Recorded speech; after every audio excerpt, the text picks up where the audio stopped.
You stand on the shore of the ocean watching the tide come in. You sense the call of the sea beckoning to take you further. You step forward little by little, not knowing what to expect, but expecting more. You keep going as the ocean calls you to enter in to deeper waters.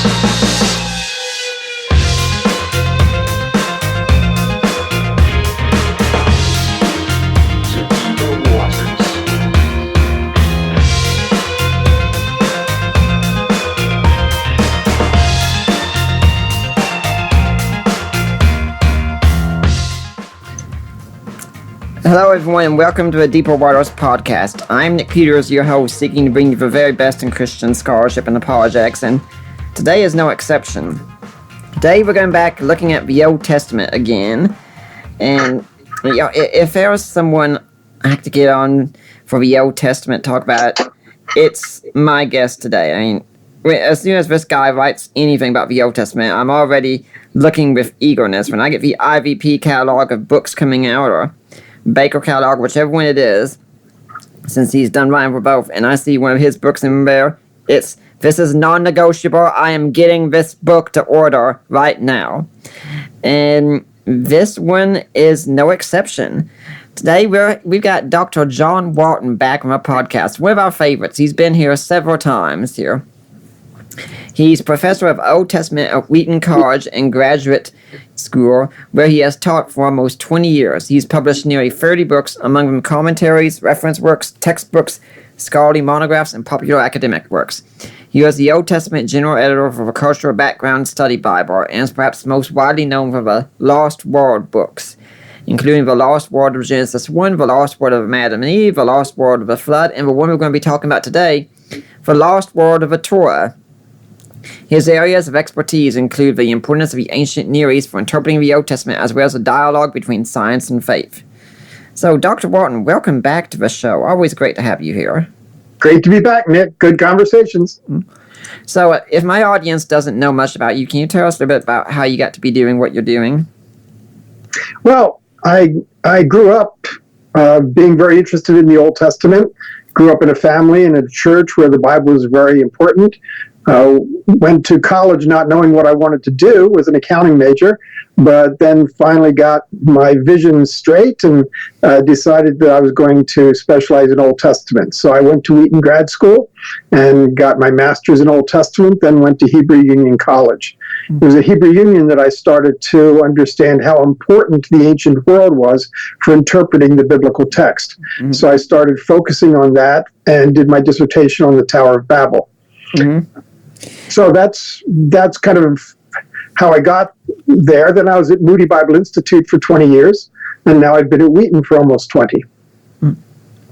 Now, when you said you had a love of the Old Testament, some of my listeners might be a bit surprised by it, perhaps, because they say, Jesus is all in the New Testament. Why would you be more interested in the Old Testament? Well, it's hard to go back and think from when I was a kid and why I wanted to focus on Old Testament. My speculation is that we used to learn a lot of Bible trivia.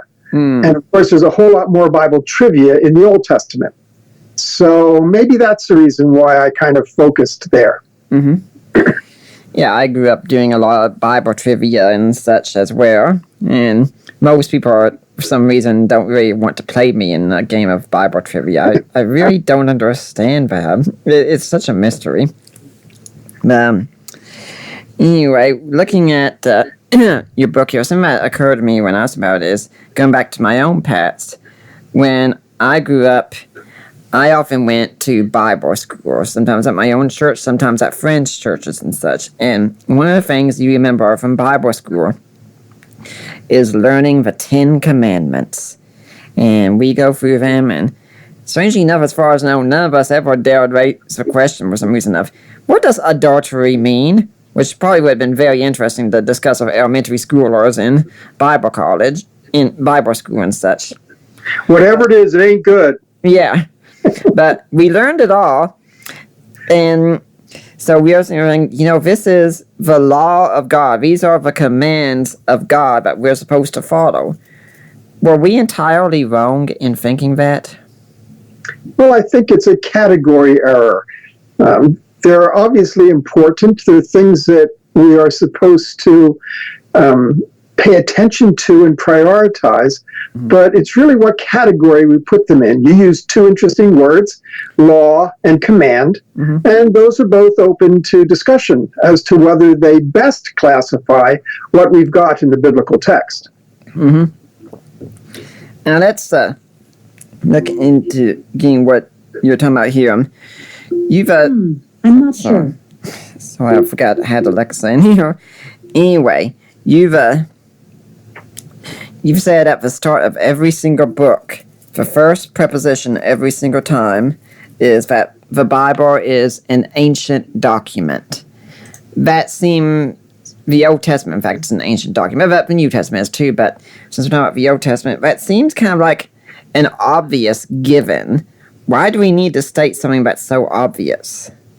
Well, it's obvious, and of course, to me, it's so obvious it almost isn't worth repeating. But the fact is, as I speak all around the country and the world, I find people who just have never thought of it as an ancient document. If you ask them, is this old? They would say, oh, why, yes, it is. But they don't have the idea that they have to interpret it as an ancient document. They still want to read it kind of as a very modern, fresh, alive kind of thing. Do you think part of that is definitely though because people think this is the Word of God, and if it's the Word of God, it should really be, we got the plenary inspiration of Scripture, it should be clear to us, so why should we need to study it? Well, people certainly want to believe that they can get what is there to be gotten, and that God has spoken clearly to them. But of course, as you know, that's why I keep saying the Bible is written for us, but not to us. And lots of times we want to jump right to the for us part without going through the little bit additional work of the to us. Could that be, for instance, an example of that might be when some Christians get together for a Bible study for a church, and they start going to a passage and they ask, what does this passage mean to you? Instead of starting with a question, what does this passage mean? Right. Well, we have to know what it meant to them before we can really do a good job at knowing what it means to us. You have to start with the context. But again, people don't intrinsically think that way. Yeah. And I'm sure you wouldn't object to people looking back at the Old Testament and seeing Jesus in their properly understood sense, where Jesus himself did that. But I have a habit of telling people, when you read the Old Testament, I want you for a little while to stop being a Christian. Read it as if you were a Jew who was getting it for the first time, or maybe even if you want to be a little bit more speculative, read it as if you were an Egyptian or a Babylonian trying to understand this other group out there and see what you can get out of it. Then you can go and you can say, well, if I was like a first century Christian or so, how would I see this document? But start first, just how would a Jew see it? What would a Jew think about this passage apart from any knowledge of Jesus? Well, anything that can help us set aside our own cultural blinders and our own theological filters, it can be a benefit in reading. That's why I wrote that book, Old Testament Theology for Christians. And I tried to help people think about how to start in the context and the time period itself, and then gradually get to the point where we can figure out what it means to us as Christians. Next, tomorrow I'll actually be teaching at a church here in the area, and I get to pick what I'm going to be speaking on. I've decided I'm going to be speaking on honor and shame in the Bible, since that's so badly not understood in communities today. Most Christians today don't have a clue that honor and shame is even a driving force in the ancient world. And I've considered, what I'm going to say is, well, some of you might think you don't need to bother to know the culture and such, since this is the Word of God. I invite you, look in the back of your Bible. How many of you all have maps in the back of your Bible? Why do you have them there? Because you do not know the layout of ancient Israel or the ancient Mediterranean world just because it's the Bible. that's put back there so you can have a guide to understanding all the places you're reading about. That's absolutely true. That's one of many ways that we should be alerted to the fact that we're outsiders to the Bible. We don't like that. We don't like to be outsiders. We feel like we're intimately inside because God has spoken to us. Well, he's spoken for us, but we're outsiders to the biblical text.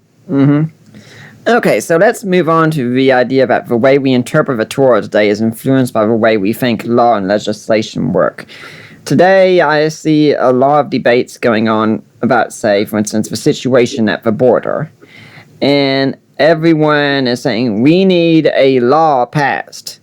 Or someone said, we've got enough laws passed, or hey, we need to observe the laws. Everyone is discussing law, as if that's the solution to everything, regardless of what side they're on. And then we go to the Old Testament, and well, lo and behold, we see this referred to as the law, where it makes sense on the face of it that we think of it as what we've got in our American context. How are we wrong?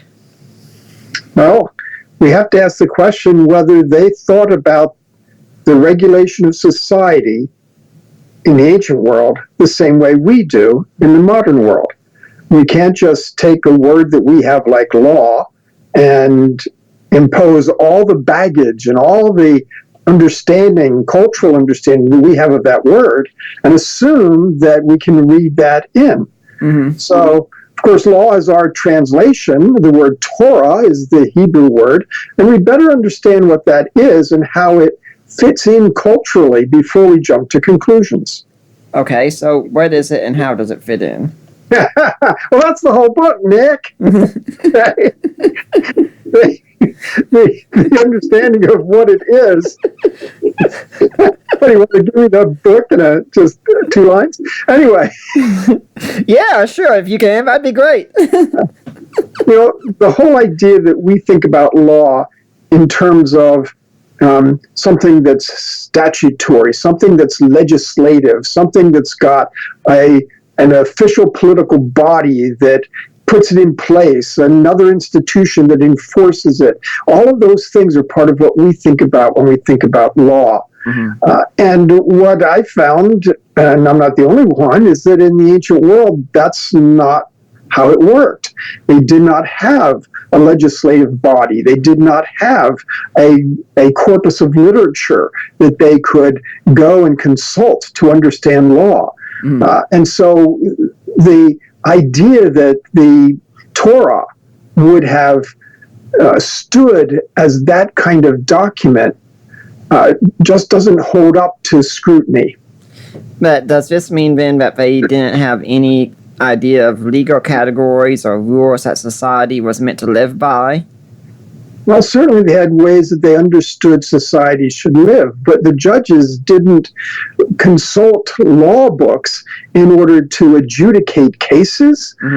Politicians, well, of course, you just had kings, and they aren't making laws. Hammurabi did not make laws. That's not what that Hammurabi stele is.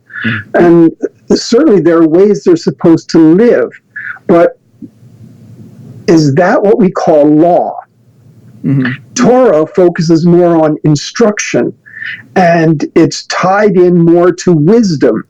When we talk about even Proverbs, we think about ways that we ought to live, but we know that Proverbs aren't law.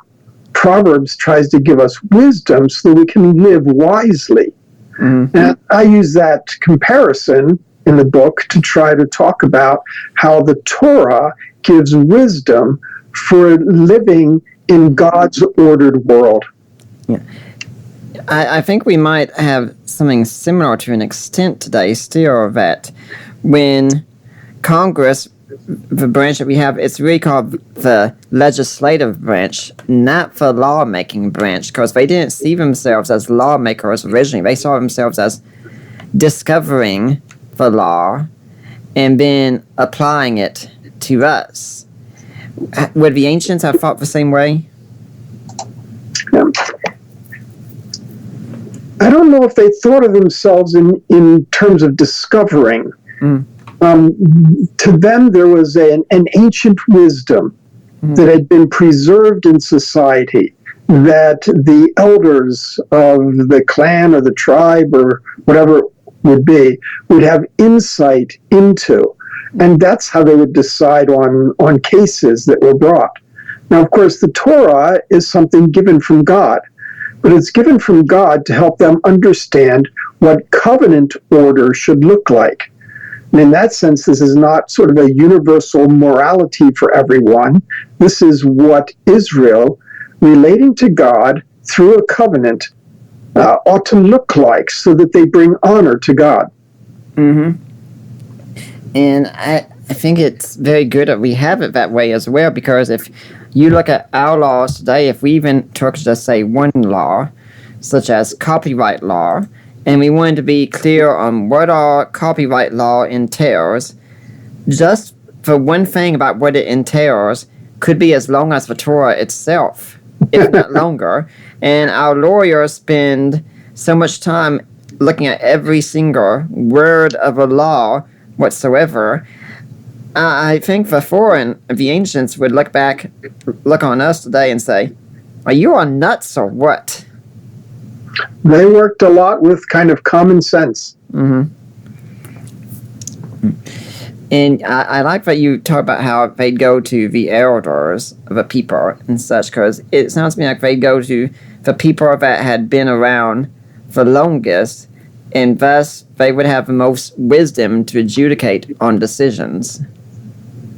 Absolutely, and that wisdom was based a lot on tradition, but it was also based a lot on God's revelation of what being in a covenant with Him should look like. Mm-hmm. So when we talk about the term legislation, what do we really mean? Well, when we talk about legislation, we talk about making laws, and that's something that we do, but that's a relatively recent trend to do things that way. You can trace it back, the history of it, and others have done that, and I allude to that history, but that's not the ancient way to make laws that therefore are then binding on society. And when these laws are made now, that would also mean that there, even if it was general wisdom guide, there still would be many kinds of enforcement. We can read in the Old Testament many times that someone would be put to death, for instance, for a certain practice. But at the same time, would this always be the case, or could it be, this is what the Torah says at this point, but a judge could lead up to his discretion on a certain point and say, yeah, I don't think that would really apply here. The judges were supposed to exercise their wisdom, and that's going to vary case by case. The fact that the biblical text talks about certain behaviors with certain kinds of punishment is a way to convey this is the sort of thing that would constitute a wise, measured, balanced, appropriate response. It's not legislating that that's what you have to do. Okay. Let me give an example, because this is one that a lot of skeptics of the Bible always bring up. If a woman is pledged to get married, and her wedding night comes, and the groom comes out and says, yeah, I'm disappointed in this woman because, she's not a virgin, because, hey, there's not a bloody sheet here. And so many people say, well, look, those Hebrews, they didn't have a clue about basic biology and anatomy, because not every woman bleeds immediately. Sometimes there's tears beforehand and such, but now every single woman is sentenced to death automatically. Is that really what would happen? We have very little indication of how much of the specifics of the law were actually enforced and carried out in strict ways. Again, that's trying to give a sense of how decisions should be made wisely. But there is always the flexibility of a judge to decide in a particular case. After all, we wouldn't expect that Torah would have said, now if two women come to a king and they've got a dead child and a live child, and they want to know, they each claim that the live child is theirs, what is the wise thing to do? Torah doesn't have things like that. Solomon says, cut the baby in half. I don't think the Torah would have said something like that, but that in his judgment was the best way to discern who the true mother was. Mm-hmm.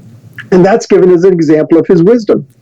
Hi, this is Jay Warner Wallace. If you're a fan of clear thinking and of being able to make the case for what you believe as a Christian, to be able to make the case for truth, well, this is a great place to learn how to do that. This is Deeper Waters with Nick Peters. Nick has a number of great guests on his show, and I've been just honored to be one of those guests. So if you want to carve some time to be able to become a better Christian case maker, this is the way to do it, right here at Deeper Waters with Nick Peters.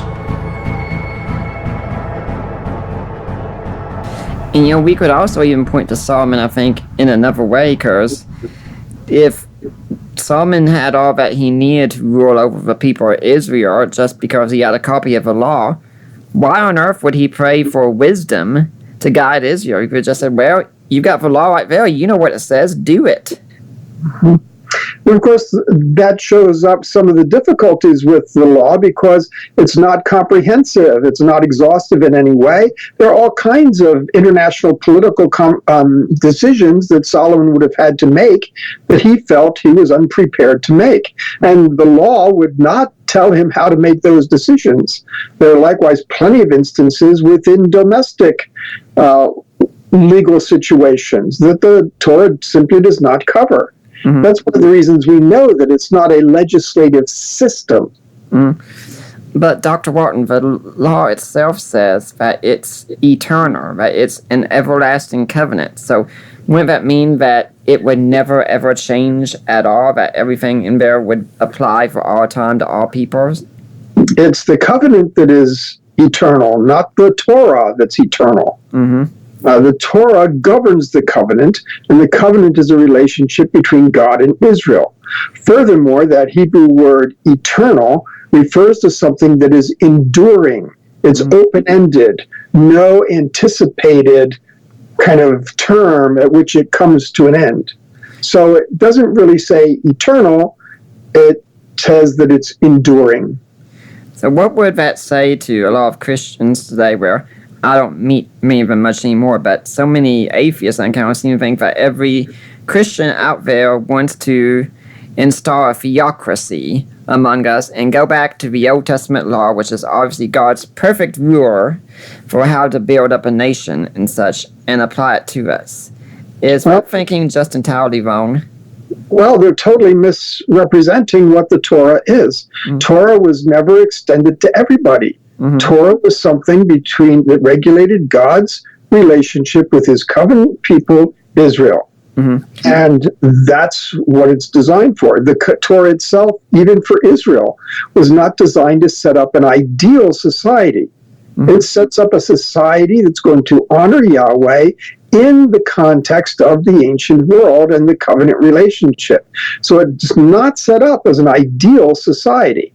So we shouldn't worry that, it talks about slaves and it has I was about to say. And all of those things. We worry about those if we think that the Torah is an ideal societal structure, but it was never intended to be that. I think that's a misrepresentation that both Christians and non-Christians are guilty of and don't recognize it. Could we say the Torah was meant to be, like you said, general wisdom, but also perhaps for the people, a starting point to meet the people where they were, and in the end, then eventually things like, say, slavery and such get abolished, even though they're not explicitly abolished in the Torah itself. But like I've told people, if you wanted to say God should have eliminated right then, please tell me where Joe Israelite would have gone to get a job to pay for his family because, he couldn't exactly go to the 7-Eleven or the Walmart out in the wilderness. That's the truth. And again, God has to. I always hate to say God has to. I'm not making the rules, but it makes sense that God will be communicating to them in the context in which they're living. And if they're living in that context, other people aren't living in that context. And yet anything in the line of behavior has to be contextualized to some extent, and clearly the Torah is.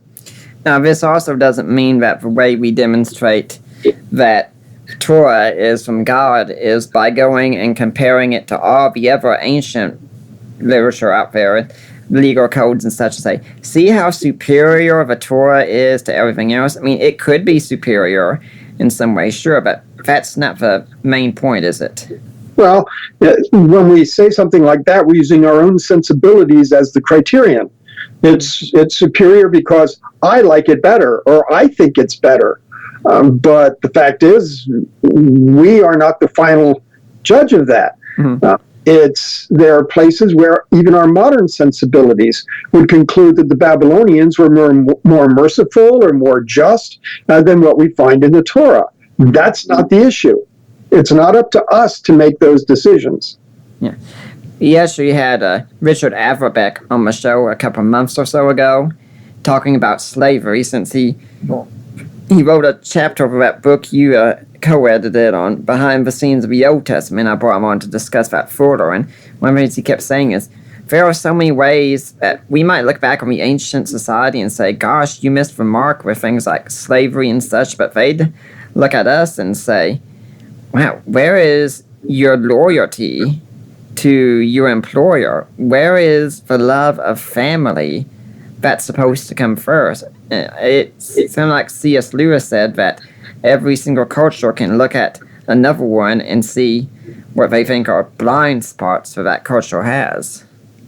That's true. And besides that, of course, what we think about when we think about slavery is the Civil War scenario and a case of ethnic and racial oppression.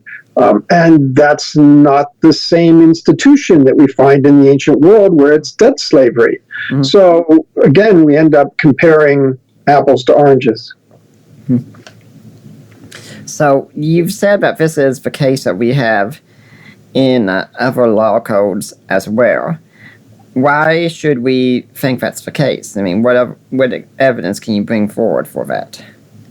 Well, my point when I compare the ancient world is that once we realize that the ancient people in the ancient world, Babylonians, Egyptians, whoever it might be, thought differently than modern Americans do, that at least should alert us to the fact that we have to think about whether Israelites are thinking like us or thinking like them.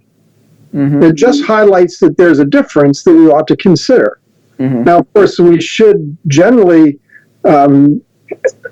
understand that the likelihood that Israel's thinking like us instead of thinking like Babylonians and Egyptians isn't real high, but we still take a look at it. So those kinds of situations just cause us to take a peek and say, okay, so if the Babylonian legal collections were working this way, XYZ, is there reason to think that the Israelites were also thinking in those terms, or is there reason to think that the Israelites were thinking about law exactly the way we do today?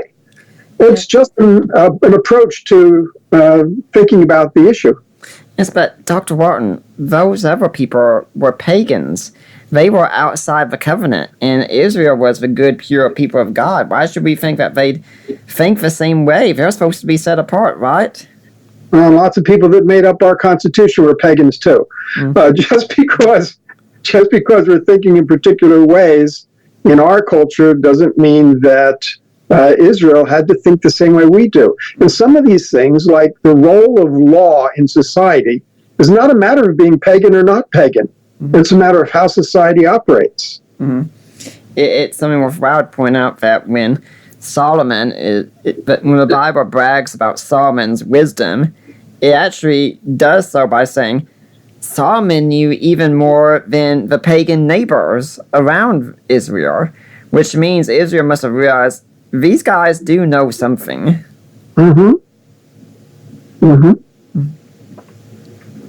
So you say here that the Torah is similar to ancient Near Eastern legal collections, and therefore also teaches wisdom, not legislation. So when this term, I think it's referring to a practice of didactic teaching. Do I have that right? Yep. Yep, the ancient Near Eastern collections were didactic in nature, and that fits right in with the wisdom concept, which Deuteronomy makes very clear. Mm-hmm. So it's didactic rather than a legislative purpose. Mm-hmm. Could you explain for my audience what exactly is meant by didactic? Well, didactic means it has a teaching focus. Mm-hmm. It's meant to instruct you, not instruct you in the rules that you have to follow, but instruct you in terms of how you think about life and live it well. Mm-hmm. So to go back to the example I used of the woman bleeding and such, or supposedly not bleeding, it doesn't mean that she'd be brought to the court immediately, and people say, well, look, we understand there are extenuating circumstances here and such, but this is what the law says, and we have to do what the law says. You know, we're familiar with ways in which we try to learn the proper ways of thinking outside of sort of strict rules. I used the example in the book of learning math. You do all of these math problems, you know, the word problems that lots of students don't really like very much. You do those word problems not so that you can learn the train schedules from St. Louis to Chicago when one train leaves at one time and another train leaves at another time, and that you really have to know when they're going to pass each other and where. It's rather you're learning to think mathematically. We learn scales when we learn piano. And that's not because everything you're going to play is going to be a scale, but that helps you to think musically. So the idea of Torah to help us to think in ways that will honor God with our lives instead of just thinking that we're going to keep this list of rules. Because most of us find that if it's just a list of rules to keep, we're going to start looking for loopholes. Right. And even today, we recognize that there are certain times that there are clear exceptions to the law. If I'm driving down the road and I see a speed limit sign and I notice it, but I say, forget the speed limit, and I drive the way I want to, however fast I want to, when the police officer pulls me over, I don't have much excuse. Now, on the other hand, if my wife is with me and she's sick and throwing up and I'm trying to get her to the hospital and I'm going as fast as I can to get there, and the police officer pulls me over, I think most people would probably look and say, yeah, he should give you a pass because there is an extenuating circumstance here. That's true. Now, you've also said that the Israelite covenant effectively functions as an ancient Near Eastern suzerainty treaty. That could be a strange term to some of my audience, so what's meant by a suzerainty treaty? Well, suzerain simply means the king who has a vassal. Vassal are the ones who are ruled. The suzerain, the king, is the one who rules. And throughout the ancient Near East, we have these documents which set up the relationship between suzerains and vassals. And since the Bible presents itself, presents Torah as part of a covenant, and since we find out that covenants use the same kind of structure and format as treaties, then it makes a lot of sense that we think about Torah not as somehow legislation or law, but that we think about it as stipulations to this kind of treaty relationship. Yahweh is the suzerain, Israel is the vassal. Now, when we think about covenants, most of us probably think immediately of a marriage, for instance, which is probably the only kind of covenant we really talk about today. Can we draw any parallels to this to marriage? Not as many as we might think.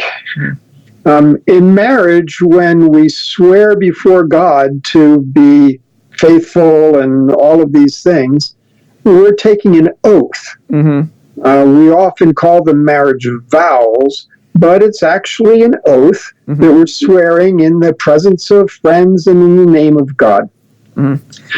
And certainly covenants and treaties were also sealed with oaths. But the importance of the treaties is not to actually make the relationship, to establish the relationship, but rather to show how that relationship should be reflected by each of the parties involved. And that's part of a marriage ceremony in many cases today. Mm-hmm. And what role did the gods, or in Israel's case, God, play in all of this, in whenever a law code was legislated, or whatever term fits best? Well, when you take Hammurabi's stele and his list of 282 legal sayings, those are not laws that the god has given Hammurabi. They're rather Hammurabi reporting to the god of justice to tell him how he, Hammurabi, has been faithful to establish justice in Babylon. He uses those as ways that he has given his wisdom to the judges of the land so that justice will be done. So they're not the laws of the land. They're not legislated. They're not given by the god. They're not even laid down by Hammurabi. They're examples of what wisdom for justice would look like in Hammurabi's Babylon. And if my understanding on this is accurate based on what you've written elsewhere, this would also fit in with the idea the gods would care about this because of a great symbiosis. Because if the great symbiosis is that gods and humans both in the ancient world kind of depended on each other. Gods provide the blessings, the rains and things of that sort, but the humans provided the work to make the food and such for the gods and provide the needs of the gods. And the gods would be interested in a just society because it's kind of hard to get people to work together and bring about that food and such if the gods aren't being just. Am I right in that? Sure, the gods want to be fed. That's how it is in the ancient world. They want to be cared for. They want to be pampered in every possible way. Nice houses, fine clothes, beautiful music, and, of course, rich food. And so people were expected to provide that. That was their religious obligation in Babylon or Egypt or Assyria. That's how the system worked. So justice was an important aspect to that because if there was chaos and nothing but lawlessness in society, people wouldn't be able to live their lives, grow their food, take care of the gods. Well, that would apply for the pagan nations, but this is one case definitely where Yahweh and Israel would be different since Yahweh has no needs. Correct. So why did Yahweh care about justice for Israel then? Well, see, for the Torah, justice is not at the top of the pile. It is for the rest of the ancient world. But in Israel, holiness is at the top of the pile. And so Torah was trying to show them ways that their holy status should be lived out so that God would be honored. So, again, it's not justice that's sort of the most important bottom line, but justice is part of holiness. Now, that kind of gets me a bit confused, because one of the things you say is holiness is a status, not an objective. That's correct. When you're talking about this, it says this is the way Israel could live to maintain holiness, so it makes it sound like holiness is an objective. Now, they're not maintaining their holiness. I hope I didn't say that. They're not maintaining their holiness. They are reflecting their holy status. So they are holy. They didn't do that themselves. They can't become unholy. They can't become more holy. God has called them holy, and so they are holy. But that has certain expectations that come along with it so that they reflect that holy status as they live as a nation. Could it be kind of, to go back to the kind of analogy I like to use, that I remain sexually faithful to my wife, for instance, not so we will be married, but to show that, we already are married? Yeah, that's an interesting example. Does it work? I'd have to think through it all, but on the surface, it has some applicability. And I think that you've said some about this in, I think it was the Lost World of Israelite Conquest. So, but it might need to be commented on because some people might look and say, well, geez, Dr. Walton, the Bible has Yahweh says people about be holy because I am holy. I mean, if he's commanding them to be holy, shouldn't that be an objective of theirs to be holy? And of course, that's an adjustment to the translation that we suggested both in the Conquest book and in the Torah book. That is not an imperative form in Hebrew. It's an indicative form, and therefore it says, you will be holy, for I am holy, or you are holy, for I am holy.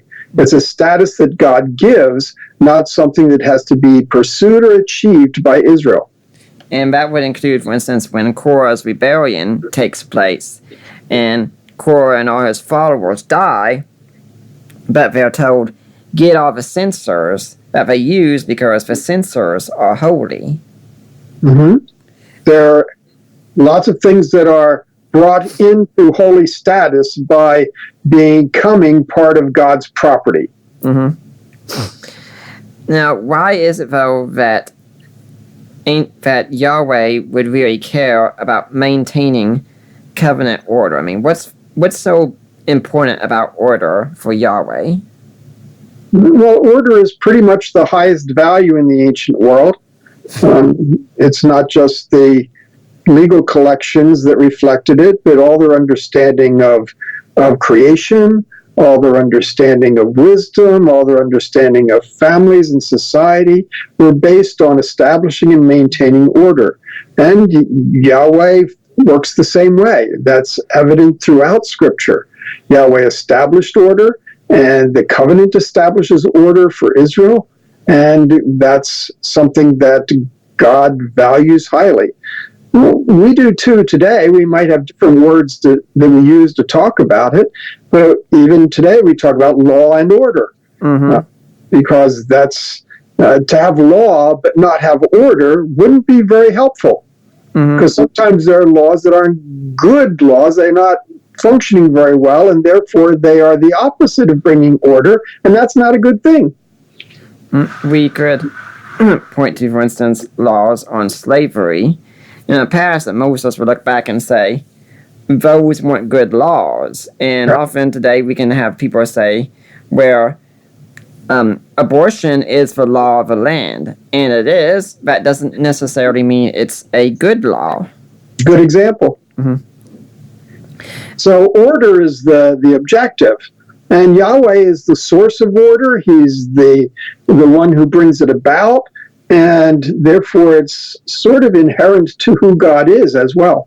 Dr. Walton, some of your critics, though, have raised up concerns about this because they're saying, if you're going to teach that these aren't moral truths that are being taught in the Old Testament, supposedly, and such, where does that mean we go light on, say, the sexual commands? I think you've clarified in some areas that you still agree with, say, the condemnation of homosexuality and such. Well, the fact that the Torah is not a system of morality does not mean that it doesn't have any implications for morality. When I say that the Torah is not a system of morality, that doesn't suggest that there was no morality or that there isn't morality or that morality isn't important today or that the Bible doesn't address morality. It's just it doesn't give us a system of morality. I'm afraid that people are not always reading carefully what I write on that.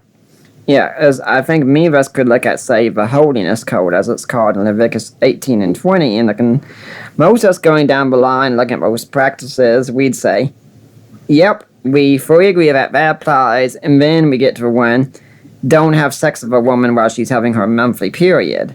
And a lot of us talking, I'm not sure if that's really such a big deal as it is. I mean, that is kind of where we can get a little problem, isn't there? Well, anytime that we try to take text and use it for something that it's not intrinsically for, we run the risk of being selective, just picking and choosing the things we want. We run the risk of using a text as something that it was never intended to be. And so I think it's really important that we have to understand what the Torah is and what it's trying to do before we start applying it kind of at random to various issues that we have today. I think an example of that we often see today is when anyone talks about tattoos, and whether someone cares for them or not. I mean, I'm personally not a big fan of tattoos. My wife is very interested. She'd love to get one someday if her skin condition will allow it, but so many people will just go and say, well, look, here's the Old Testament. It says very clearly, you shall not make a tattoo. And, well, yeah, it also says very clearly you shouldn't wear clothing of mixed fabrics. So, how's your closet looking? Yeah. Again, we have to understand that all of these things have a cultural context. They meant something in those cultures, and we can't just lift it out of that culture and plug it into our own and all the very different ways that we might think about those things. So, when we do look at those kinds of things, what are some good guidelines we can follow? Because there's a fine line, of course, between applying everything to us in every single way as if we're a theocracy, and then another one is saying there's absolutely nothing we can get out of this for our moral practice today. Well, obviously those are the two extremes, and we don't want to fall prey to either of them. Mm-hmm. One of the chapters in the book dealt with the question of, do we just try to extract principles from the text and apply those as if this is God's word? But even in that chapter, we talked about how potentially problematic that particular approach is. So we can't just pluck out a principle. We do need to understand each law in its ancient context. And the idea is that that should help us generate wisdom so that we can think well about what our relationship to God calls for today. For instance, if we looked at the tattoo ones, we could probably look and realize, where in the ancient world, when you got a tattoo, you were marking yourself off as loyal to a certain god of sorts, and it was an indication of pagan worship. And Yahweh turns people, don't put anything on you that would make people think you're a part of pagan worship. Just like in the New Testament, with the commands in 1 Corinthians about how men and women are to wear their hair, it was based on the way sexually loose people in Corinth would wear their hair, and it doesn't mean that applies to us for our time today. It's true, and the one with the tattoo, for instance, is intriguing because the text doesn't say, make sure you don't have any tattoo except ones for Yahweh. It doesn't say that. Well, if the problem was only the issue of having a tattoo that identified you with another god, why didn't it make the distinction? Is there something in that world that's connected to what a tattoo is that made it unacceptable for whatever god it might have been connected to? But even that's just tied to how they might have thought about the integrity of the skin and things that you should or should not do. But again, that itself is cultural. I'm curious what insights you might have in that passage since you've said that. I really don't see it giving us any indication of whether we should have any tattoos or this kind of tattoo or another type of tattoo. The text is not regulating us. It's regulating Israel in its covenant relationship, and you have to understand what tattoos meant back then, not just in terms of the nature of the tattoo that is connected to a particular god, for instance, but also how they felt about whether the skin needs to be retained in its integrity. And I don't know the answer to that. Yeah, and we have the same kind of thing. I think even when we look at the Ten Commandments, because we go through the Ten Commandments and we think, these are good teachings for us to follow. And yeah, I think we'd agree, that whole thing about don't murder really seems like a pretty good idea to most of us. But then we look and say, remember the Sabbath and keep it holy. Well, not only do we not have Sabbath laws necessary for the church today, although a lot of people do have their Sunday worship and such, we have it on Sunday instead of the seventh day like Israel did. And with that one, we're very quick to say, we're not under the law. But again, what gives us the right to pull that one out and have the other ones in there? Some people try to say, well, it's because of what the New Testament says or doesn't say. The New Testament never reiterated that one. Again, that's a reasoning that's subject to a little bit of debate. Yeah, I think, since we talk about homosexuality a little bit, that's when it goes back to, I'm not sure if you remember seeing this, but back when, I never watched him, but it was very much talked about when the West Wing was very popular. There was a scene with President Bartlett talking to a lady who I believe was supposed to represent Dr. Laura Schlesinger. And I'm so glad to hear you upholding the law of God, the perfect system, and that's where it's in the Bible, it's what I do. And he says, and when he starts asking questions like, are the Redskins allowed to play the football game because they're not supposed to handle a pigskin? Or, I have a daughter I'd like to sell into slavery. How much do you think would be a good price for her? And things of that sort. Both the character being accused and President Bartlett in this are really missing the mark, aren't they? Well, I recall hearing about that episode, and I've seen transcripts of it because people mention it. But again, it reflects a poor understanding of Torah from both sides. Mm-hmm. And that's why I think a book like this is important to help us try to find exactly where's that path that we should be following. Now, you've said that there are similarities to how the Israelites viewed law and how the people around them viewed law. Now, when we look into New Testament times, you'll see a lot of skeptics of the New Testament say, well, geez, look at all these supposed similarities between Jesus and all these other figures. But that's obviously because Jesus is dependent on these figures. And now, I highly dispute the similarities are there, but there is a sort of parallel mania, and you have the idea, and this was addressed in your book that you wrote with Trimper Logan on the lost world of a flood. And that's this idea that the flood accounts are really copied from pagan accounts, and I think you all did a good job of dispelling that one. But a lot of people could say the exact same thing about the accounts of the Torah, that the Torah is really dependent on the pagan culture. Why else would it be so similar? Well, at one level, it can't possibly be dependent on the culture around it because it's part of a covenant relationship between Yahweh and Israel, and there is no such kind of covenant like that between a God and his people in the ancient world. Mm-hmm. So even if occasional laws against murdering or adultery are things we could find in those ancient worlds, Israel is doing something very different with that material, and that's the key. Mm-hmm. Of course, most countries would say that murder is not something that they tolerate. Mm-hmm. That doesn't have anything to do with the Bible copying the ancient world. Mm-hmm. It's the sensibility of how to bring order in society. Mm-hmm. But again, we find that the Torah becomes part of this covenant relationship, which is unique. Mm-hmm.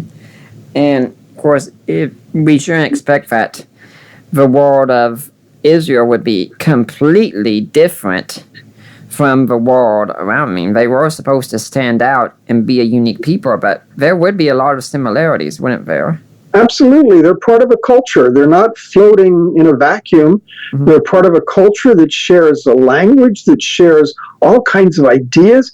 They all wear clothes. How about that? Mm-hmm. Did they borrow that from the ancient world? No, of course not. You live in a culture.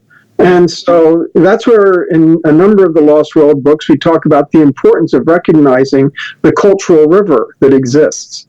And we could say we do the same kind of thing today. Most of us who are good Christians would condemn the idea of, say, for instance, scientism, where science is in charge of everything and determines everything, and say, oh, we don't believe that, and rightfully we say that. But at the same time, we go to our doctors regularly. Right. Most of us take medicine. Mm-hmm. So, does that mean we're depending on the culture? No, it just means we do live in a culture where we do realize that science does have a lot to say on us. We have different ways we approach science. Some people think science is everything. Some of us think it's a useful tool, but it's not everything. Again, there are many, many different ways in which any people shares in the culture around them. There are always going to be things that you adopt without hesitation and other things that you're going to dislike. And that's the whole cultural river mentality. Yeah, right now you and I are both talking on our computers to one another, and I got my iPhone right here in case someone else needs me and such, and I'm not sitting here thinking, geez, I wonder if this computer was invented by a pagan. That would really give me a lot of pause. I'm living in an apartment complex right here, and I really don't care if a person who built the apartment I live in is a pagan or not. Right?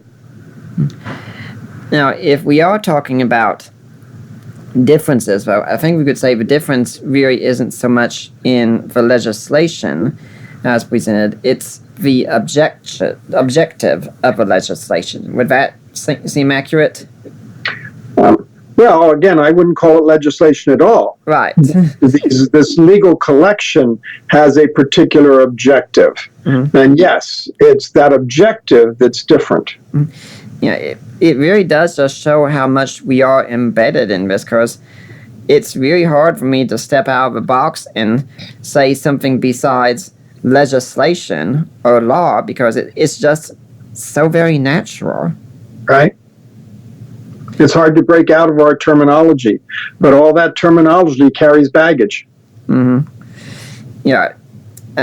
It must be very interesting when you start writing all these books and such, and going through and just for the first time, even some of yourselves just saying, wait, have I really, I think you indicate this in the book on the Lost War of Israelite Conquest, where your son looked at the idea of be holy because I'm holy and told you, I don't think this is an imperative. And I think you were a bit resistant at first to that, weren't you? I get called on things too. I'm grateful when my students or my colleagues or my children call me on a point, because I always want to get it right. Yeah, I think we've lived in such a world that I think we can be hesitant to these new ideas. And of course, we don't want to just go and believe them entirely without testing them. So when someone encounters these new ideas, sorts that haven't been thought in this way before by your books and such, how would you suggest someone approach it if they have their skepticism about it? That's a tough one, because lots of people reading these books can't really go back and check the material themselves. They can't assess it on their own because they don't have access to the materials, and I get that. Mm-hmm. But that's why I try to give the evidence and try to give the logic so they can see how I've arrived at that. I think one of the most important things about the Lost World books is that it helps people become aware that they have lots of blind spots where their own culture just kind of covers over what's there in the text and serves as a filter by which they read. And the Lost World books can help people say, I have to be more careful. Mm-hmm. I have to become more aware of where my culture can get in the way. Mm-hmm. We can start to observe those things and start to try to set them aside. So in this book, just the question of, what do you think about when you think about the term law? Mm-hmm. And are you sure that Israelites would have thought of it the same way? Yeah, I always find it I can't say I definitely agree with everything that's said in all the books entirely. I think you'd be very concerned if I just agreed very nearly with everything, but even if I don't, it's always... Even my wife doesn't, so it's all right. Yeah, if it's any consolation, my wife doesn't agree with me on everything in the Bible either. So. But it always does leave me something to think about. I still remember before I read your book on the Lost World of Genesis 1, I kept looking and thinking, I don't think this is a science passage, but I really can't think of how else to describe what's going on in there. And then I read your book, it's like, well, that makes sense now. Well, that's what we hope people will see. Again, it's not that they will necessarily agree with the conclusions we end up drawing. Yeah. But at least if we can help people to start looking beyond their own cultural borders to understand how people in a different world might have thought, that's progress. Mm-hmm.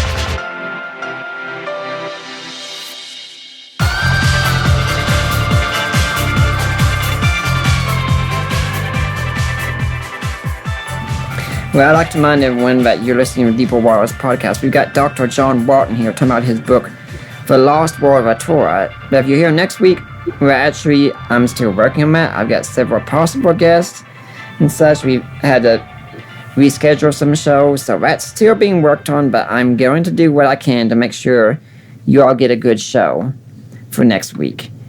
Now, you also have it here that Torah is situated in the context of the ancient world, and we've covered this to some extent, but you can't get over it enough when dealing with kind of like that. This was a very different culture. One of the first rules with, say, anthropology is when you study a different culture, you have to go and say, I have to dissuade myself of any ideas that I have from my own culture, and try and let the culture speak for itself. And in order to do that, we really do have to consult the best scholars in the field, don't we? Sure, we really have to try to use whatever resources we have available, whether we can only get to reference works or secondary resources or primary resources. We have to try to work at making sure that we're ridding ourselves of unnecessary preconceptions. Mm-hmm. So what are some other conceptions of a river back then that they swam in that we might miss today? I mean, one of the ones I think we could say is we're a very scientific culture. They weren't. What are some other things you can think of? One of the most important ones is the difference between an individualistic culture and a collective culture. Mm-hmm. Randy Richards has a book called Misreading the Bible with Western Eyes. Mm-hmm. It's one of the issues that he talks about quite a bit, because our individualism permeates everything we do and think, including law, for instance. But many other areas as well, our theology, our understanding of what a relationship to God looks like, all kinds of things. Our soteriology, is it me that's being saved, or is it God's people who are being saved, or it's creation that's being saved, or what is it? Mm-hmm. Our individualism has a significant impact on how we think. But for many people in America reading the Bible today, they're not even aware of that. They think it's very natural, even good and best, to think in individualistic terms. But in the ancient world, it just wasn't like that. Mm-hmm. Misreading Scripture with Western Eyes is one of the best books out there, I think, in this field. In the very first year of our podcast, I did interview Randy Richards on that book, and I think that also includes another area when I said I'm going to be teaching on tomorrow, honor and shame, because that one is so driving in the ancient world. And today, most of you have no clue. I had a guest come on my show once, and he was talking about how he got into studying honor and shame. He talked about going to an Asian culture, and they were doing a Bible study with this girl there, and everything was going well until she came one day and said, I can't do study anymore because I found out that that would bring shame on my family. And this guy was totally shocked by this. He never heard anything before. He said, I'm going to go to the Bible and look and see if it really says anything about honor and shame. And at that point, I honestly started to laugh a little bit because I knew exactly what was going to happen there, that he would find a whole lot about honor and shame. And today I've said, look, you go through to your average church and you'll hear many, many sermons dealing with guilt and how people feel guilty for things. You go look in your New Testament and do a search for that, and you'll find very little talk about guilt, if any, in the emotional or internal sense. You'll find guilt talked about in the legal sense of a term, guilt before God for things that one has objectively done wrong and such, but you won't find the kind that we talk about today. But you go and you do a comparison instead, like for terms related to honor and shame, you'll find those everywhere in the New Testament. Guess which one we focus on the most? Mm-hmm. Which one? We focus on honor and shame.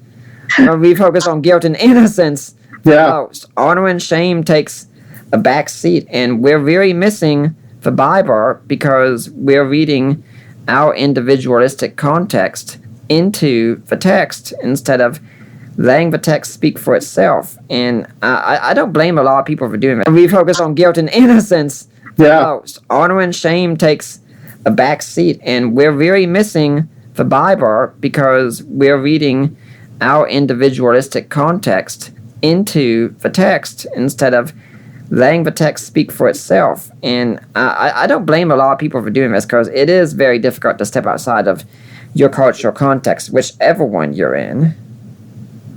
It is. Mm-hmm.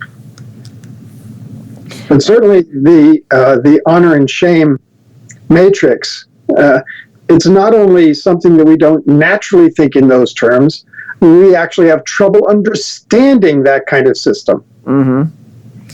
Yeah, we can look at the Japanese culture, for instance, where a samurai, when he worked for the emperor, he could be called to commit seppuku, where he would just kill himself immediately if his emperor asked him to. And we'd look and say, wow, that seems quite bizarre to go to that route. Why would someone do that? But if you went to the Japanese culture, they'd say that makes perfect sense. That's how you maintain your honor, even if you're dead. I mean, there are several Japanese men that when they lose their jobs and they can't provide for their family, they will go and kill themselves so that their family can be provided for through various means, and they can be seen as still maintaining their honor.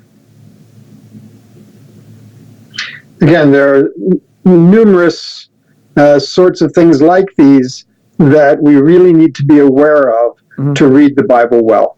Mm-hmm. You also say it relies on the context of covenant. So how do we think about covenant when we're reading the Torah? Well, the covenant is God's relationship between himself and Israel. Mm-hmm. And that covenant has the focus of how Israel can bring honor to Yahweh, who is their suzerain. Mm-hmm. It's all about bringing honor to God. Mm-hmm. It's not all about morality. Again, there are moral implications, but it's not all about morality. Yeah. It's not all about the perfect society. It's not all about legislation. It's all about how you honor God in the world in which they lived. Mm-hmm. You know, God cares about morality, but when we look at morality so much, it's often more about us than about God. God doesn't care about morality as an end in itself. His idea of morality is, if you are a moral people, you will bring honor to me. But if you live in terms that violate the practices that I have given you, you will bring shame to me. God cares about honor and shame greatly. Morality, people today think that morality requires black and white rules, a system, a structure to know precisely what to do in one situation or another. I think the Bible would be more of the position that morality requires a certain wisdom that could never be exhausted in a list. And so to think that morality can be regulated by a list that will give sort of how we're supposed to act in every situation, that in itself is reflecting something of a modern way of thinking, rather than saying we need wisdom from God to know how to respond to the complex situations that we face. Is that also one of the reasons we have so much trouble with debates throughout today? Because so many Christians will go to the same text, and both of them are insistent the Bible backs their moral stance. I mean, there are some things that, we'll say the Bible definitely speaks on morally, such as not killing and murder, I should say, and things of that sort. But if we went to another topic, such as, say, alcohol, should we drink or not? Some people would say, oh, you should never do it whatsoever. And of course, Jesus turned the water into grape juice at the wedding. And then someone would say, well, yeah, but the Bible also says he gives wine to gladden us. And then there are some people who are much more like my own personal persuasion, where I say, yeah, I don't think the Bible condemns drinking alcohol. I just choose to not do it. Well, you've hit on a principle that's really kind of a hobby horse of mine, not so much with drinking, but the whole idea of that we want to be able to say, here is the biblical model, or here's the biblical view, no matter what it is. Right. Whether it's something like alcohol consumption, or it's something like social issues, climate change. We always want to say, here's the biblical view. But the fact is, of course, in most of those problematic issues, there are people on both sides, both claiming they've got the biblical view. Fact is, on many of those things, the Bible doesn't have a view. It has maybe some information to bring to the table, but to say there's a biblical view. So I don't think there's a biblical model for what diet we should have. I don't think there's a biblical model for leadership. Nehemiah had some good ideas and he was successful, but he might have done some things wrong too. And there are some things that other people might have done differently and maybe even better. We can't look at a biblical model for this or that or the other thing. Again, that's not because the Bible has nothing to say. It's just that it's not giving us a biblical model for thinking. I don't see many people going to Joseph and say, well, Joseph was very successful in his economic policies.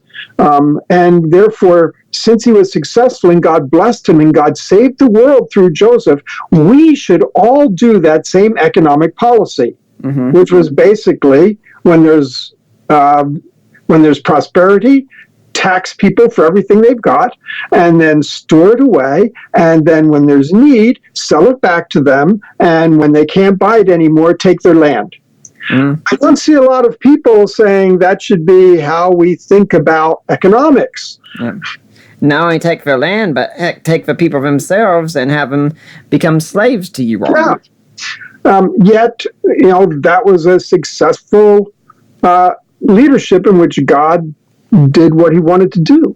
So we have to be very careful about this idea of a biblical model for X. A biblical model for dating, a biblical model for, it's out of hand. Especially since really dating didn't even exist in Exactly. But then what are you going to say about a biblical model for marriage? Because marriage, the way we think about it, didn't exist in the ancient world either. Because that was in a clan culture. It was in a corporate, not individualistic culture. And marrying for love was not the way that it worked. They were arranged marriages. So now what do you say?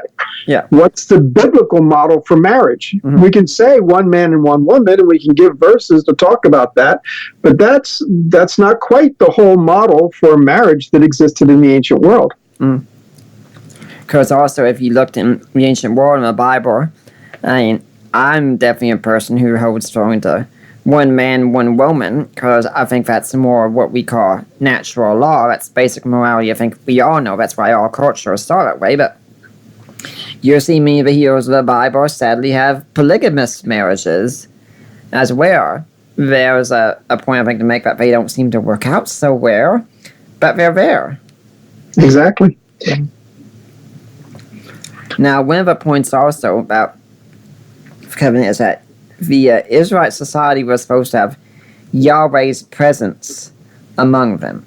What do we mean by that exactly? Because it's not the case such as it's in the Garden of Eden and Yahweh comes walking through in the cool of the evening on a regular basis, but then at the same time, he does tell people, when you go out there and you have to take care of your business, make sure to clean it up so that when I'm passing through, I don't see anything indecent. Well, there's certainly the idea that the tabernacle and then the temple were instances where God was dwelling in the midst of his people. Mm-hmm. That's pretty clear. And so in the book, we talk about the idea that Torah is contingent on God's dwelling.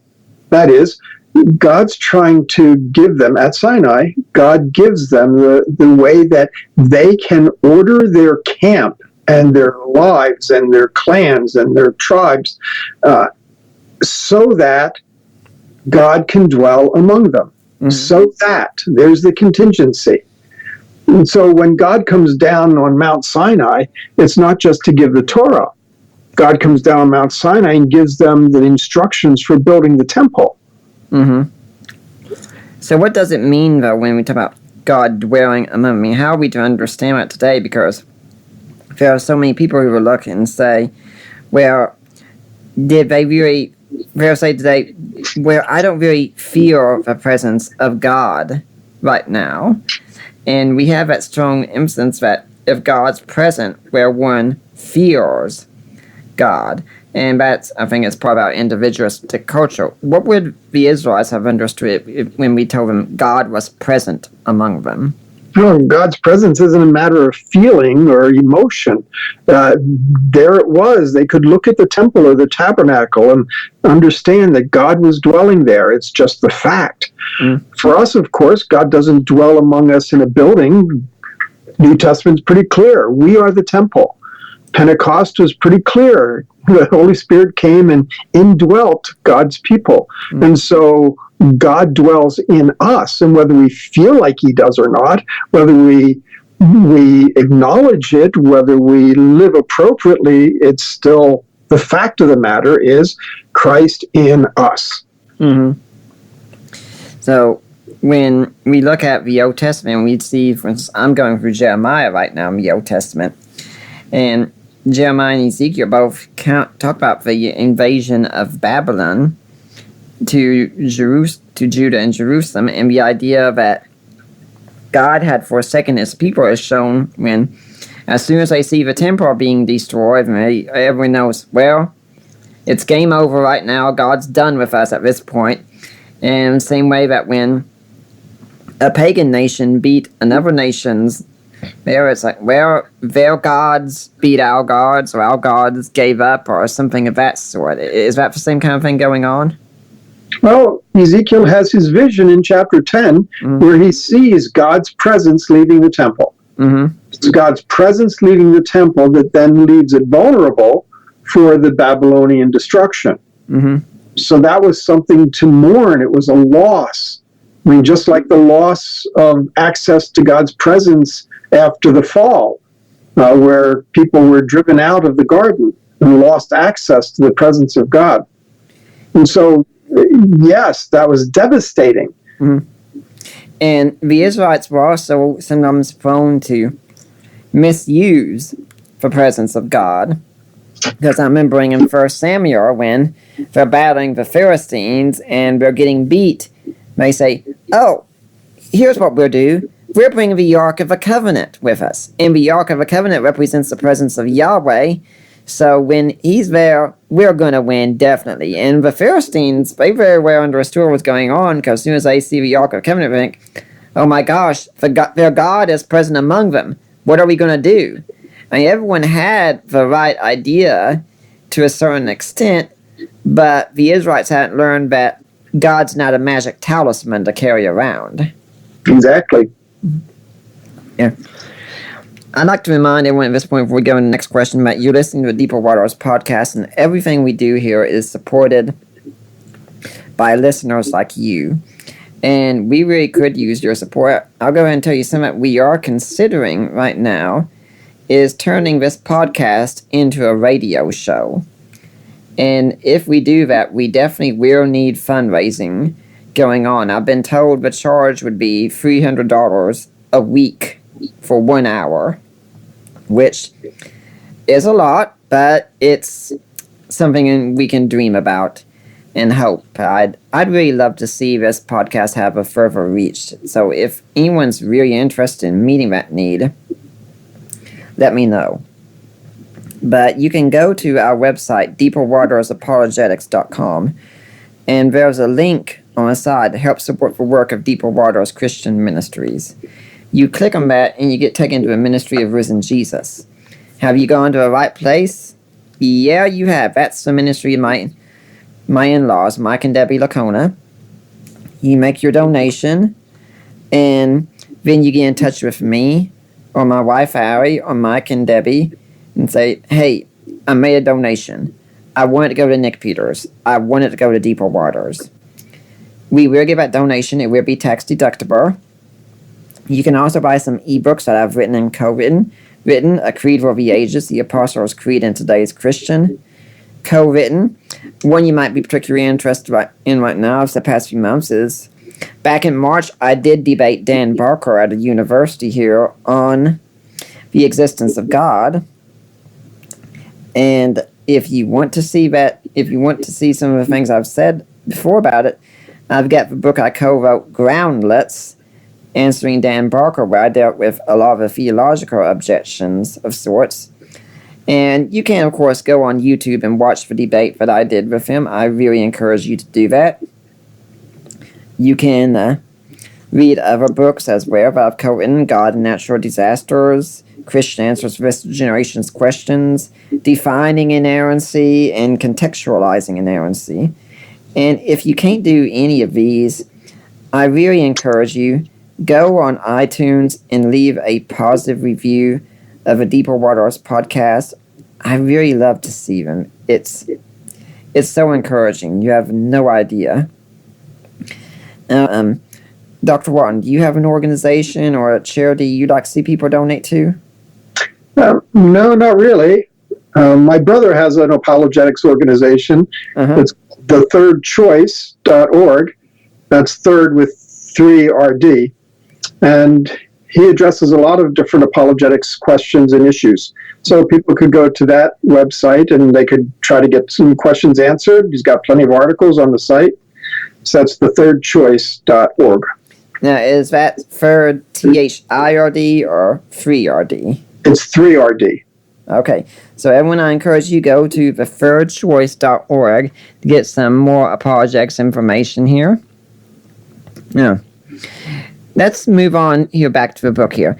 You say that discussions of law in the New Testament do not tell us about Old Testament Torah in context. That seems kind of odd to a lot of us. I mean, shouldn't this be the God's authoritative interpretation of what the Old Testament says? It's just that New Testament authors typically weren't doing that. They were trying to appropriate the Old Testament information for their own contexts, as we all do. So they weren't really trying to get back to the ancient world. They weren't trying to sort out the Hebrew text. They weren't trying to take the context into account. They were simply trying to understand the impact and implications of the text for the issues they were facing in their day. Mm-hmm. So let's go with an example. When Jesus is talking to the Pharisees, And he says, you know what? Isaiah was right when he prophesied about you. Where he says, these people honor me with their lips, but their hearts are far from me. That doesn't mean we go straight back to Isaiah and say, well, we have the words of Jesus here. We know exactly what Isaiah was talking about. That's correct. We don't do that. Mm-hmm. Again, Jesus is taking Isaiah very seriously, but he is applying Isaiah. Mm-hmm. And this was a very acceptable method in New Testament exegesis. I think the Dead Sea Scrolls community, the Qumran community, did the exact same thing. Right, whether they were interpreting it rightly or wrongly, they all did it. No one objected when Jesus did this kind of thing and say, hey, you can't make an interpretation like that. They questioned the validity of his interpretation, but they wouldn't question his methodology, would they? No, and it's really the way people have always worked to take God's word seriously. Mm-hmm. Whether it's the Qumran community before the time of Jesus, whether it's the New Testament writers themselves, or just go all the way through church history, that's what people are doing. Back to the very principle I laid out at the beginning of the show, where I said, when you read the Old Testament, try and be a Jew first before anything else. You have to see it through their eyes. Mm-hmm.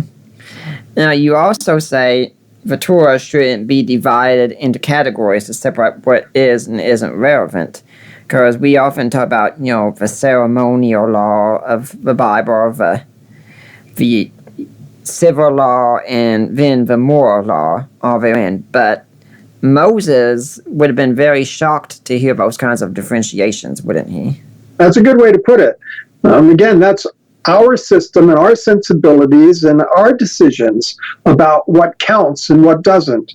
And if there are categories, then they're not the biblical categories, and that means we're imposing something foreign on the text. Mm-hmm.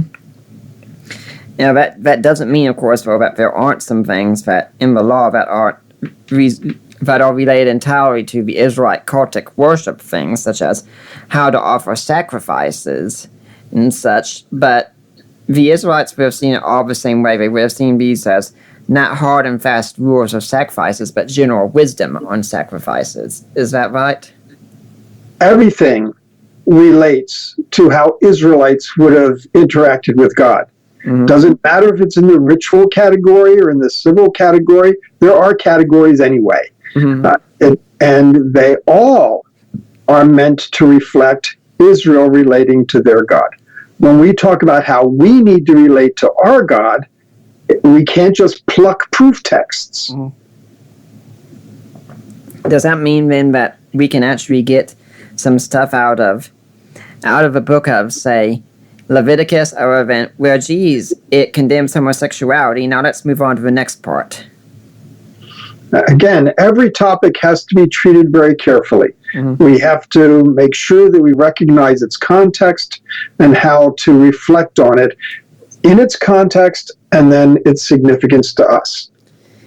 Another proposition you've got in here, and this could surprise a lot of people, especially those of us who are Reformation Christians. I mean, I don't hold to Calvinism or anything, but, we're all children of the Reformation. And when we look at Reformation, we think about terms of legalism, about how the law was instituted to be kept so that people could become saved. And we look at the Galatian heresy, and we think, well, that's obviously about how you're supposed to keep the law in order to be a Christian.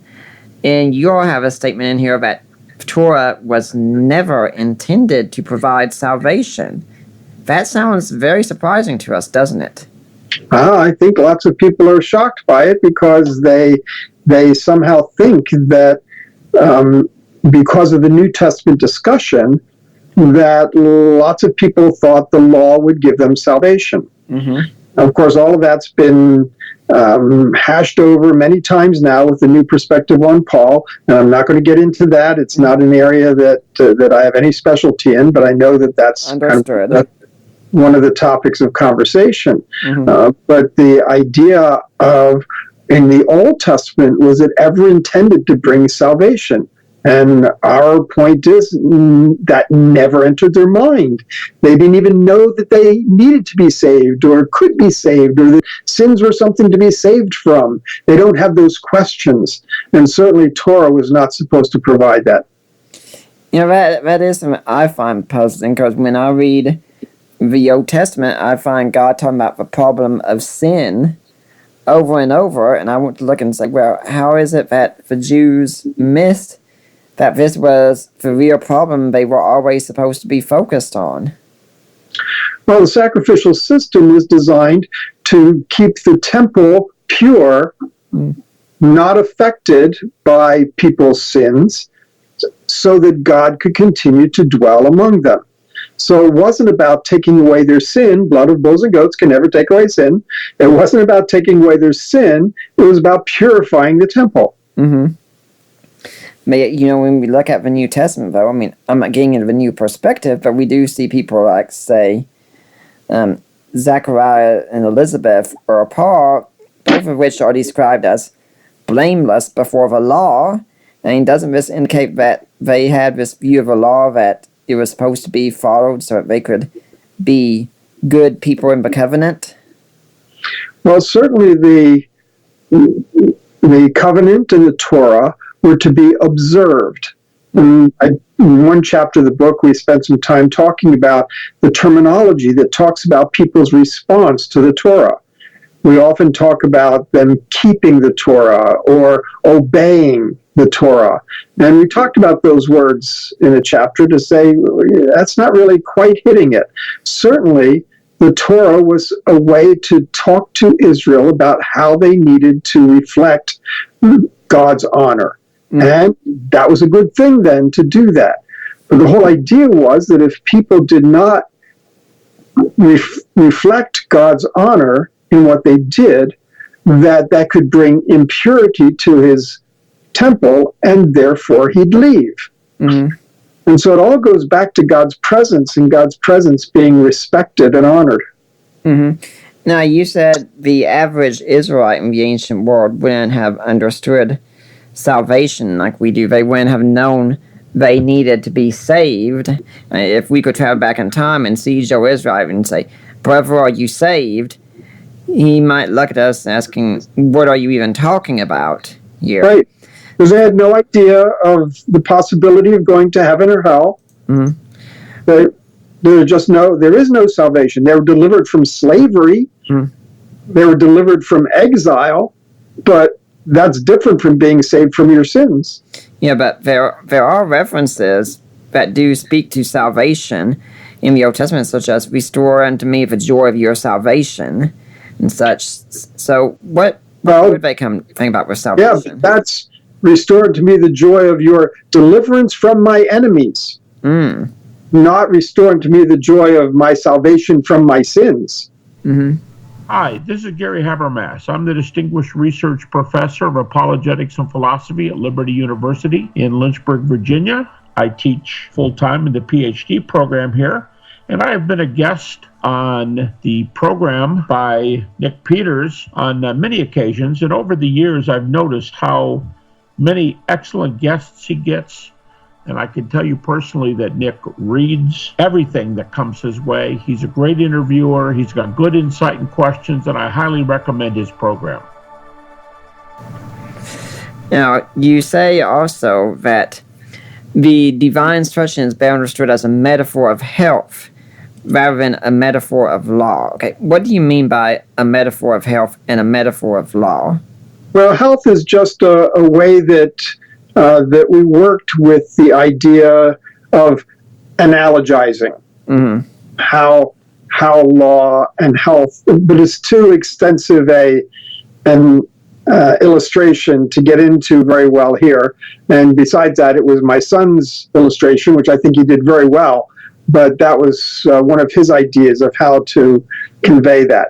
But it's pretty complicated to get into right here. Okay. But I hope you'll read it.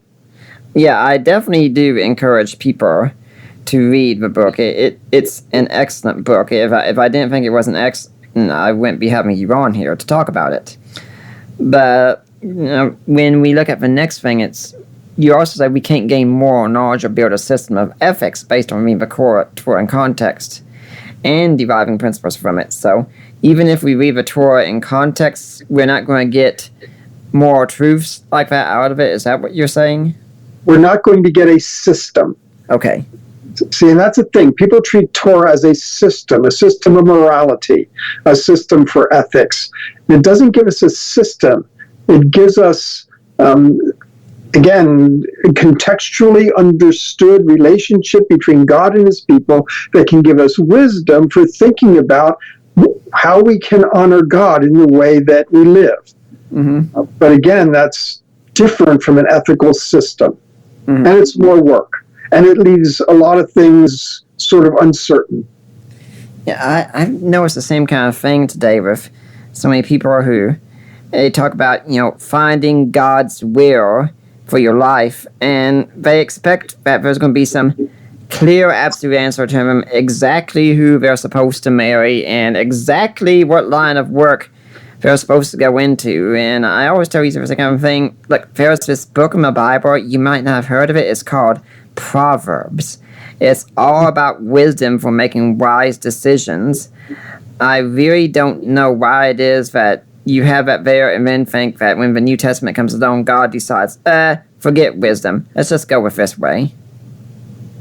And you do have James 1. If any of you lack wisdom, ask of God. He's the one who gives it. Mm-hmm. So the same kind of thing is going on there, that we shouldn't go to the Old Testament and expect especially clear individualistic answers. We should expect to find, perhaps we should say, principles that we can start from and work from and then go from there to learn everything we need to do. I think the word wisdom would be better than principles. Again, we have a chapter where we said principles approach has some difficulties. Mm-hmm. So, with wisdom, what you're really saying then is that we go through the Torah and we look at how God instructs his people to act, and then say, well, these are general guidelines for us to live by, and we go from there and we reason from these cases.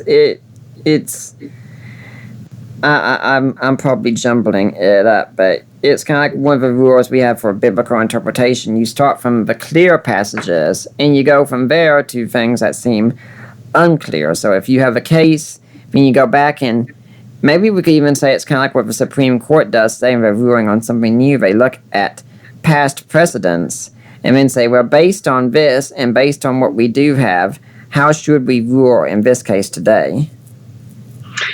Again, I wouldn't go that far, because precedent is not much different from principle. And so the idea that we're going to get some kind of... See, we tend to think that we're going to get the answers from the Bible. Mm-hmm. And I think we're being overconfident about that. It's not the kind of book the Bible is intended to be. Mm-hmm. It really is, like I said before, just something about how amazingly different we think today, but even as I'm talking with you about it, I find it hard to escape the categories. And I mean, you're the scholar here, and at the same time I think it's kind of difficult for you to find ways to even explain it to us sometimes, because we're so embedded in the categories. Well, so true confession. For years and years, decades, I used to teach Torah concentrating on principles. Mm-hmm. And it was in the process of writing this book with my son where he challenged me on that. He called me on that and about the consistency of that method, and basically convinced me that I had been using a method that really was not reliable, in that it was too dependent on our own modern judgment calls and my own judgment calls. Mm-hmm. So as people read the book, I hope they'll see that in one sense, this involved a process for me as well. Mm-hmm. Yes, I think it is, and that you nailed, that you kind of hit the head on it there, that we expect the Bible, since, it's the Word of God, that has all the answers clearly spelled out for us. And if God wanted to do that, he could have done that. But he didn't. It's not as if, for instance, we go to the New Testament and, well, lo and behold, wouldn't you know it, the Nicene Creed is right there in the center of it. Right. No, it kind of reminds me of a verse in, I think, Proverbs, that it's the glory of kings to conceal a matter, and it's the glory of man to search it out. That God's not encouraging laziness. He expects us to go and study and make wise decisions. At the same time, I don't think he's going to be legalistic about the decisions we make. God expects his people to prayerfully consider wisdom for all of the situations we face, whether they're doctrinal, whether they're ethical, whether they're social, societal. God expects his people to exercise wisdom prayerfully. And that's a lot of work, and it leaves a lot of room for differences of opinion and for uncertainty. But we'd rather sometimes just give me the answer. Right. But that's not what the Bible is. And while we look at it and see more instruction, you're saying the ancient Israelites wouldn't have seen that. But yet, what's going on then when we read in Deuteronomy where it says, teach your children to follow these instructions, teach your children to follow these laws? I mean, what are they being told to follow? They're told to follow the Torah. That's not just, here's 10 things that you have to do, kids. It's to teach the wisdom of Torah. Yeah. That's what Deuteronomy's about. Now, we could say today, I mean, they might have started out with some basic practices and such, just like we do today. When we're growing up, our parents usually teach us, don't run into the street and play out in the street. Look both ways before you cross the street. Watch out for passing cars. But they don't tell us everything we're supposed to do in life. They expect us that as we get older and grow in the journey, we'll learn the wisdom of how we're supposed to live. We could also say the quarterback of a football team. When he's starting to play the game, the coach might give him some basic guidelines on how to play, might give him something very specific to do, but after a while, unless it's an emergency situation for a team and such, the coach will say, I trust your judgment. You've learned enough. You need to make the right decisions on your own. They're called audibles. He makes an audible call because, again, the play as they set it out isn't going to work right here. And so, use your judgment. I'm going to definitely defer to your wisdom here because I hardly know a thing about football, as it were. And you can probably tell I'm one of our household is one of the households that when the Super Bowl comes on, my wife will turn it on because she wants to watch the game and know what's going on in the game. I'll turn it on because I want to watch the commercials. Yeah, that happens. Now, there's also some people who hold to what's called as the divine command theory of ethics. Now, I don't hold to divine command theory. I don't know where you stand on it, but if divine command theory is true, well, geez, doesn't that mean there have to be, divine commands we have to follow, and where else are you going to get those but Torah? Exactly, and that's the problem with divine command theory.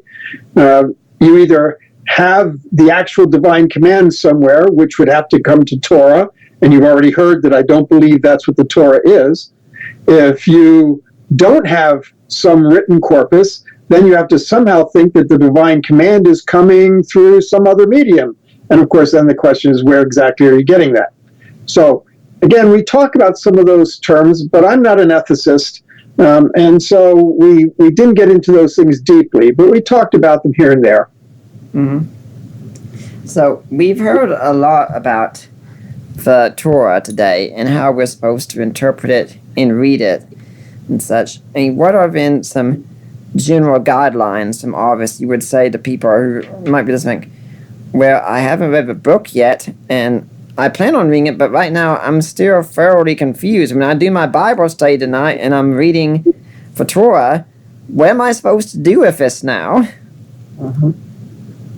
And again, that's not the kind of thing that there's a straightforward answer to. We gave some chapters at the end to try to sort that all out and to talk about what people should do with it. But the fact is, if we want to have something to do with it that's going to be intuitive, we're going to run into trouble.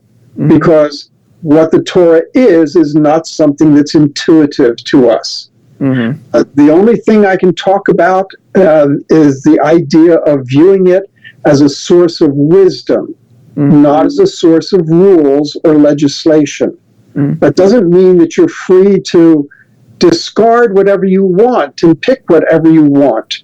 The whole idea is that it's God's wisdom, but that does not generate a list of rules.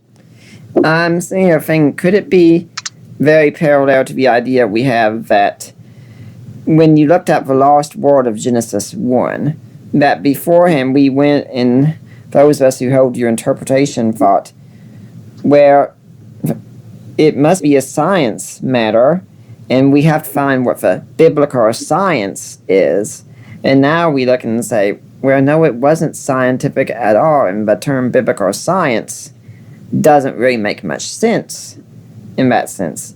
So could it be then that when we read it as a scientific account, we not only got the text wrong, but we missed what the text was really trying to tell us? So when we look at the Old Testament law as moral commands, we not only get the text wrong, but we miss what it's trying to tell us as well.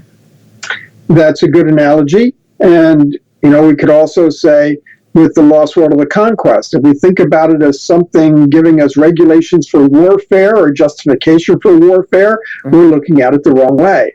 As always with the lost world books, we're basically suggesting we need to change our model for how we're thinking about the literature. Because if we think about it the way we are intuitively inclined to, we're going to be bringing something foreign to the text. And that foreign thing we're bringing is our own cultural inclinations and perspectives.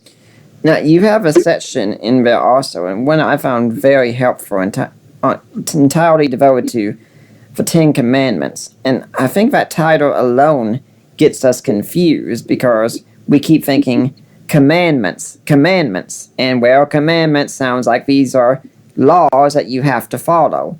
If they're not the Ten Commandments, what would we best call them? Well, as you noticed in that appendix on the Decalogue, one of the first things I said was the Bible doesn't call them the Ten Commandments. Right. The Bible calls them the 10 words. And we read that and we say, well, that doesn't make any sense. But of course, it doesn't make any sense to call it what the Bible doesn't call it as well. Right. And so when we talk about these 10 words, well, so what are they then? Well, now we're asking the right question instead of assuming that we know. And so that's what we talk about in that appendix. Exactly what are these intended to do? Of course, they're intended to do the same thing all of the Torah is intended to do. Yeah. And these commandments aren't necessarily meant to be, or these words aren't necessarily meant to be like the highest and best things necessary, because I know so many skeptics who look and say, well, geez, you think he could have said something about rape or slavery in those in those words and such, but that wasn't the purpose, was it? No, when Jesus is asked what's the most important laws, he doesn't quote the 10 Commandments or the 10 words, the Decalogue. He doesn't cite that. Let's also get some clarification on some of those words as well. When we look at the third one, it says, don't take the name of the Lord your God in vain. That means something different than, say, using God's name as a curse word. I mean, it could include that, but I think God's concerned about a whole lot more than that, isn't he? Sure. The point I make there is that when we think about it, we think about ways in which we might treat God's name as if it had no power or significance at all. And so we use it profanely, or we make a promise in God's name and we never intend to keep it. We treat it as if it is a worthless thing. That's a bad thing, but that's, in my opinion, not what the third word is about. The third word is about recognizing that it has power and trying to tap into that power for your own agenda. Yeah. And so I compared it to identity theft. A name, a set of numbers can have power, economic power.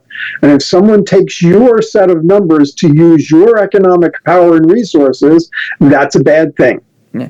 I think it was thought in the ancient world that if you knew the name of a demon, for instance, you could control a demon. Now, I haven't read your book on demons and spirits in the ancient world yet, so you can correct me if I'm wrong on that, but it would be the same parallel thing where if I know Yahweh's name, then I can control Yahweh. Well, and Yahweh had revealed his name. Many gods in the ancient world did not. Mm-hmm. But Yahweh had revealed his name, but then he expected it to be treated with respect. Could we include maybe as examples of violation, let's say, the word of faith teachings that believes that if you have enough faith, if you use the name of God, God is obligated to do something for you on your behalf? Sure, that's the problem. If God's name has power, then we all want to exploit that power. We're people. Yeah. And so we want to do something to better our own circumstances by using the power of God's name. The fact is, you can pray in the name of God, yeah. But there's a good reason why the Lord's Prayer starts with, hallowed be your name. Yep. Yeah. Because it's his will that's to be done, not ours. Mm. And when we look at murder, a lot of people get confused about murder because they say, well, geez, the Bible says, you shall not kill. And then the very next chapter is, here's how you put people to death who violate the Torah. Right. Because, again, the word there is not the word for kill, it's a word for murder. It's a legal term. Mm-hmm. And so it doesn't have any reflection about capital punishment. It doesn't have any reflection about warfare because it's a different sort of word. So what would be entailed by murder? Well, homicide. Okay.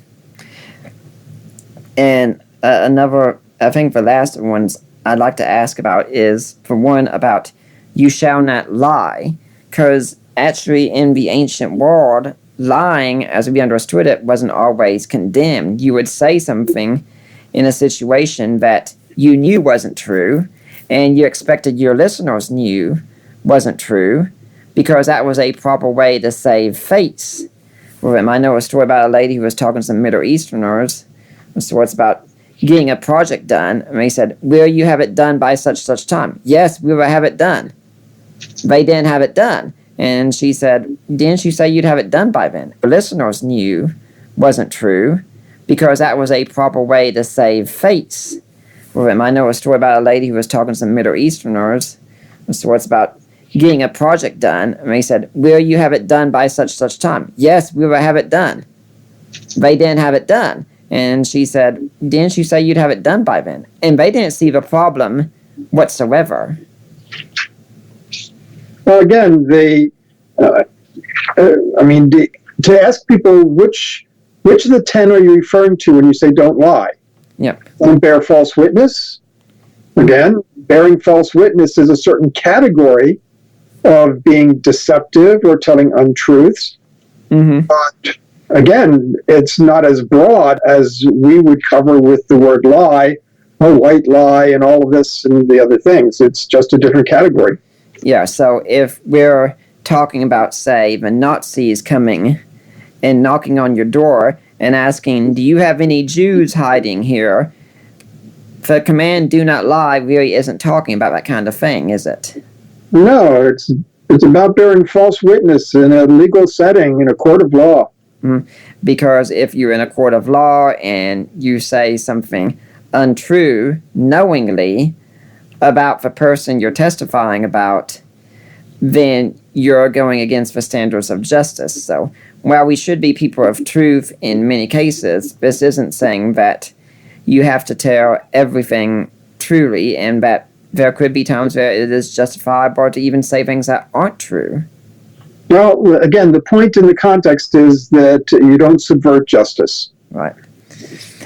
And Dr. Walton, I'm very curious where you're going to be going next after us, because I remember when I had you on, I'm pretty sure it was for the lost world of Adam and Eve. I said, yeah, Dr. Walton, this is really pretty fascinating. I mean, what's going to come next? The lost world of the flood, the lost world of the patriarchs? And he said, nah, I think we're probably pretty much done with the whole lost world idea and we're moving on to other things. And lo and behold, what do I see coming out more? But more and more lost world books. It looks like it's a popular theme and that people want you to keep writing. Do you have any ideas of what you're planning next on this theme? Is it going to be the lost world of the Exodus, lost world of prophecy, of a monarchy, of the Psalms? What exactly do you have in mind? Nothing in mind right now. We have 6 of them out, and at this point I'm working on a commentary on Daniel, and that will take me several years. So I'm really not planning on giving attention to another Lost World book. If I were to do another one at some time in the future, certainly one of the ones I would think about would be the Lost World of Prophecy. But that's not a promise, and I really don't know if I'll ever do that or not. But right now it's the Daniel commentary that's taking up all of my attention. Well, I'd be glad to have you on sometime to talk about Daniel. But yeah, the Lost World of Prophecy sounds very, very exciting to me. I have a certain penchant against the prophecy experts today, and it'd be so great to hear a word from you on that topic. Well, maybe the day will come. Well, we'll see. And Dr. Warren, I don't think there's enough time to get into another topic here on this. So, if my audience wants to find out more about you, do you have a blog, website, and email where they can get in touch with you if they want to find out more? I do not have a blog. I've got my website that's listed on the Wheaton College page, and so they could get to me that way. I would caution them. I don't mind answering questions, but I often can't answer at length, and I get many, many emails a week. Mm-hmm. I can't give attention to all of them like I would like to.